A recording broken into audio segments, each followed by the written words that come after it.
बिस्मिल्लाहिर्रहमानिर्रहीम अस्सलाम वालेकुम वरहमतुल्लाह। अल्लाह ताला आप सबको अपने खास हिफ्ज़ मान में रखे, आमीन सुम आमीन।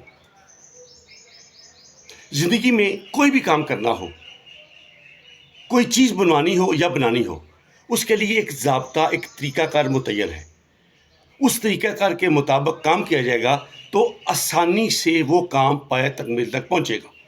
मसलन हम कोई साइकिल बनवाना चाहते हैं या बनाना चाहते हैं, कोई मेज़, कुर्सी, कोई पंखा, मोबाइल, कोई चीज़, उसके लिए मुतलका तरीक़ेकार मुतय्यन है। अगर साइकिल बनाए तो उसकी चीज़ें जहाँ लगी हैं वहीं पे लगेंगी तो साइकिल चलेगा, वगरना वो साइकिल नहीं चलेगा, उसमें डिफेक्ट पैदा होगा। हाँ, ये बात दुरुस्त है, किसी चीज़ के महंगा या सस्ता होने में, किसी पुर्जे के हल्का या अच्छा होने में फ़र्क हो सकता है, लेकिन उसकी जिसामत वही होगी जहाँ पे लग कर वो अपना काम आसानी से कर सकेगा। इसी से किसी किस्म का टेक्निकल काम करने के लिए हमें मुतलका मटेरियल की ज़रूरत होती है। जैसे कि किसी कंस्ट्रक्शन को करना चाहते हैं, कोई साइकिल या कुछ मेज़ कुर्सी वगैरह बनाना चाहते हैं, तो उसके लिए मटेरियल की ज़रूरत है। जब तक मटेरियल नहीं होगा हम वो काम कर ही नहीं सकते। इसी तरह से हम प्रोफेशन ऑफ लॉ की तरफ आते हैं। प्रोफेशन ऑफ लॉ में भी कुछ ना कुछ मटेरियल ज़रूरी है। इसमें मटेरियल दो किस्म का होता है, एक मटेरियल बुक्स की सूरत में और एक मटेरियल हमारे दिमाग में मुतय्यन अल्लाह ताला के फजल से अक्ल व ज़हानत और फ़हम व फ़रासत से मुतलका अमूर व मामलात की बाबत।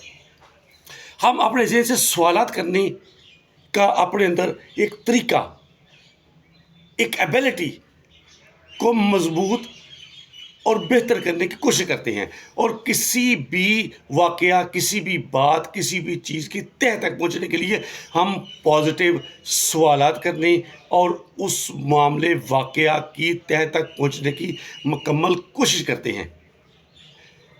इसी तरह से जब हमारे पास कोई FIR आती है तो FIR को पढ़ने से पहले हमारे ऊपर उस मुकदमे में दाखिल होने से पहले जो मेन गेट है मुकदमे में दाखिल होने के लिए वो है FIR को पढ़ने के लिए, समझने के लिए हमें किन चीज़ों को अपने ज़हन में रखने की ज़रूरत होती है।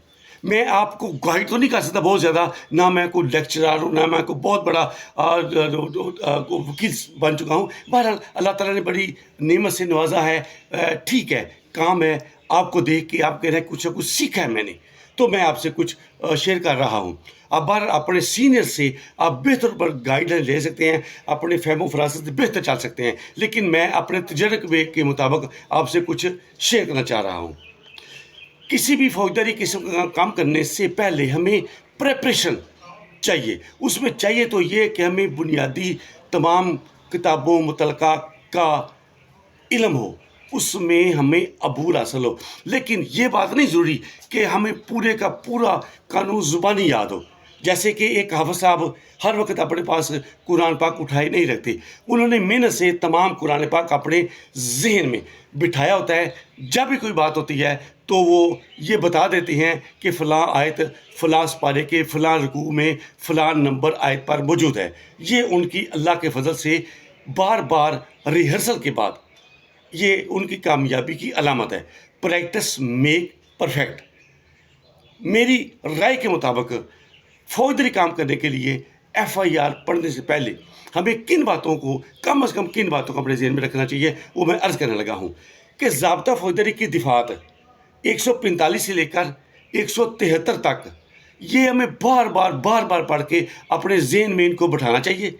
इसके अलावा सेक्शंस दिफ़ात 496, 497 और 498 का मुतालिया हमारे ज़हन में भरपूर तरीके से होना चाहिए। बिलखुसूस 497 सेक्शन हमारे ज़हन में मुकम्मल तौर पर अच्छे तरीके से होना चाहिए। इसके अलावा फौजदारी ज़ाब्ता में जो शेड्यूल दिया गया है, उस शेड्यूल के ऊपर भी हमारी नज़र गहरी होनी चाहिए। कौन सा जुर्म बेलेबल है, कौन सा नॉन बेलेबल है, कौन सा कंपाउंडेबल है, कौन सा नॉन कंपाउंडेबल है, किस जज साहब के पास किस नौयत का केस पेश होना है, ये सारी बातें हमें उस शेड्यूल से पता चलेंगी। इसके अलावा हम आगे जाते हैं ताज़ीरात पाकिस्तान। تاجر پاکستان کی دفعات بھی میں کچھ عرض کرنے لگا ہوں کہ وہ بھی ہمارے ذہن میں کچھ نہ کچھ مستقل طور پر ہونی چاہیے. مطلب 379 سے لے کر 395 تک کا سکیچ ان کی مطالعہ ہمارے ذہن میں ہونا چاہیے. اس کے علاوہ جو ہے نا وہ 337 پورے کا پورا یہ ہمارے ذہن میں ہونا چاہیے. یہ ضروری نہیں ہے کہ ہم انگریزی پڑھتا جائیں، ہم اردو میں پڑھ کے ان باتوں کو اپنے ذہن میں بٹھا سکتے ہیں. 320 سے 322 تک بھی پی پی سی کی دفعات ہمارے ذہن میں ہونے چاہیے. کم از کم یہ پورا یہ پتہ ہونا تو آسا مزید باتوں کا ہمیں پتہ چلتا رہے گا اور ہم اس فیلڈ میں مضبوط سے مضبوط تر ہوتے جائیں گے.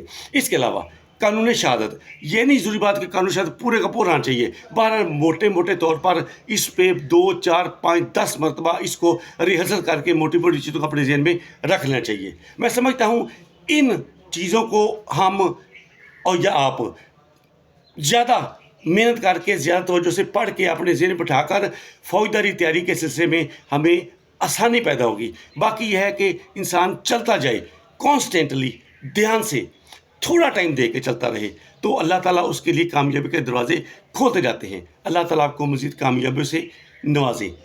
آمین ثم آمین. بس میں آپ سے جو کچھ میرا تجربہ تھا وہ میں آپ سے شیئر کرنا چاہتا تھا. بہت شکریہ. خدا حافظ.